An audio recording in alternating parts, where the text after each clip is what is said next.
Alors, imaginez un peu, on est en pleine Seconde Guerre mondiale, et là, un livre sort et va complètement changer notre vision de la stratégie. Pas juste un peu, non, de A à Z, de l'économie jusqu'à la guerre elle-même. Et ça, c'est en 1944. C'est l'œuvre vraiment monumentale de John von Neumann et Oskar Morgenstern, Théorie des jeux et comportement économique. Ça peut sembler un peu bizarre comme question, c'est vrai, mais c'est pourtant le cœur de toute leur révolution. Sérieusement, quel est le lien entre un joueur de poker qui essaye de bluffer et, disons, une énorme multinationale qui décide de ses prix? Eh bien, la réponse, elle a carrément donné naissance à une nouvelle science. Leur idée était juste radicale.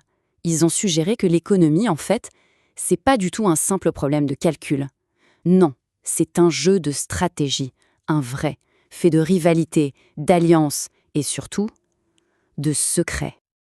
Et le voilà, un pavé, super dense, rempli de maths, mais dont les idées vont s'infiltrer absolument partout. Allez, on va découvrir ensemble comment ce livre a littéralement changé les règles du jeu. Pour bâtir leur nouvelle théorie, von Neumann et Morgenstern ont dû commencer par une étape essentielle, déconstruire l'ancienne. Ils ont mis le doigt sur un problème central dans la pensée économique de l'époque. Et pour l'illustrer, ils ont utilisé une métaphore super parlante, le problème de Crusoe.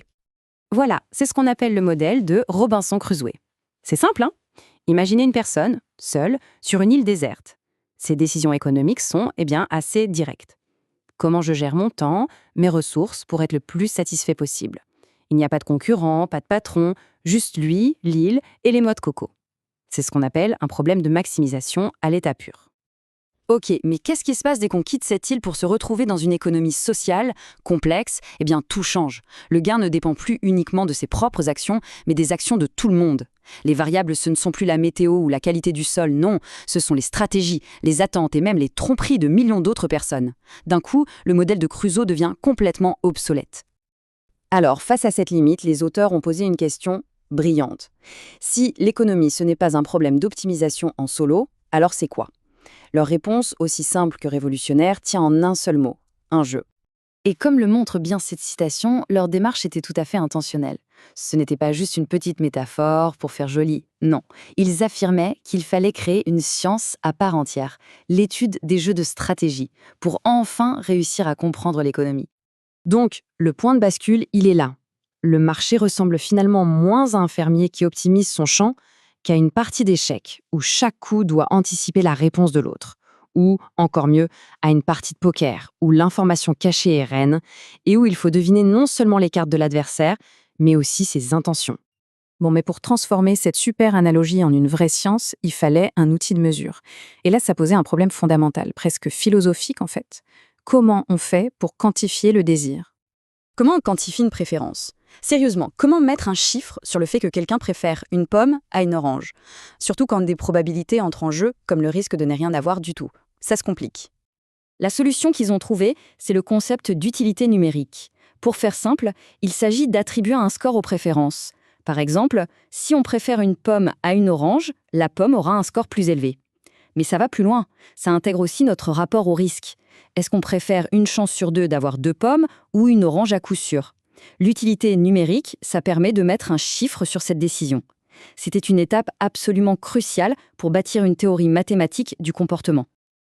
Ok, maintenant que le désir est quantifiable, on peut commencer à décortiquer la structure même d'un jeu. On va voir comment décomposer n'importe quelle situation stratégique en ses éléments les plus simples. D'après von Neumann et Morgenstern, n'importe quel jeu, que ce soit une partie de dames ou une négo commerciale, peut se découper en 4 éléments de base. D'abord, les joueurs, les décideurs. Ensuite, les coups, c'est-à-dire les actions possibles. Troisième point, hyper important, l'information. Qu'est-ce que chaque joueur sait au moment de jouer? Et enfin, les gains ou les pertes, ce qui en résulte. Avec cette structure, on peut formaliser n'importe quelle interaction stratégique. Cette approche permet de visualiser n'importe quelle interaction comme une sorte d'arbre de décision. Chaque branche, c'est un choix qui mène à d'autres choix, et ainsi de suite jusqu'au résultat final. Et tout d'un coup, la stratégie, ça devient une carte qu'on peut lire et analyser. C'est assez génial. L'un des éléments les plus importants, c'est vraiment l'information. Dans un jeu comme les échecs, tout est sur la table, tout est visible. C'est un jeu à information parfaite. Mais en économie, c'est comme au poker. Des infos cruciales sont souvent cachées. On ne connaît pas les coûts d'un concurrent, ses plans pour l'avenir ou la qualité réelle d'un produit. Ça, c'est un jeu à information imparfaite. Et c'est justement cette information imparfaite qui est le terrain de jeu de stratégies comme le bluff. Le livre le décrit d'une façon brillante comme une signalisation inversée. Pensez à un joueur de poker qui mise gros avec une mauvaise main. Il envoie un signal de force pour cacher sa faiblesse. C'est une stratégie purement basée sur l'information. Alors en assemblant toutes ces pièces du puzzle, l'utilité, les joueurs, les coûts, l'information, von Neumann et Morgenstern n'ont pas juste réformé l'économie, ils ont carrément créé une science entièrement nouvelle, avec une portée bien plus vaste. Très vite, la théorie des jeux est devenue un outil universel. On a des stratèges du Pentagone qui s'en servent pour modéliser la dissuasion nucléaire, des biologistes qui l'utilisent pour expliquer l'évolution. Son influence est partout. Aujourd'hui, elle est vraiment au cœur de chaque grande décision commerciale ou politique. Cette citation de la préface, elle est très révélatrice de leur ambition. Pour eux, le poker, ce n'était pas le sujet, c'était le laboratoire. C'était un moyen de tester une théorie qui, en fait, était conçue pour décoder toutes les interactions humaines stratégiques.